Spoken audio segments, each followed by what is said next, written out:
Alors bonjour, Marc Even, je suis gynécologue obstétricien dans les centres Point Gyne et à l'hôpital Foch. Aujourd'hui, je vais vous parler de manière simple de l'endométriose. Le premier examen est l'échographie pelvienne qui va permettre de détecter un kyste ovarien endométriosique.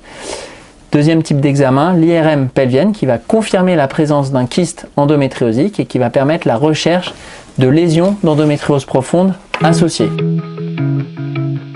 La prise en charge de l'endométriose est une prise en charge multidisciplinaire. Premier type de traitement, le traitement médicamenteux. Donc on dispose dans un premier temps des anti-inflammatoires qui vont réduire l'inflammation locale.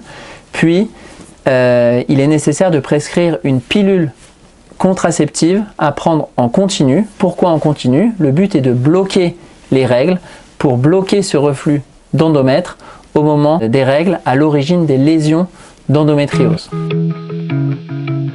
L'endométriose n'est pas synonyme de chirurgie.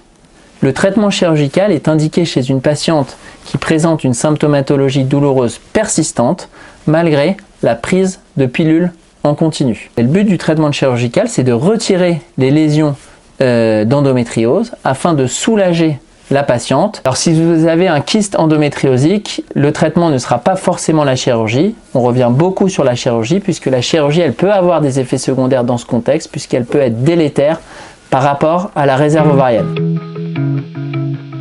Donc il est indispensable de travailler de manière multidisciplinaire avec des médecins spécialisés de la douleur. J'ai l'habitude d'adresser systématiquement les patientes à des ostéopathes qui vont avoir un bénéfice majeur sur la douleur de ces patientes.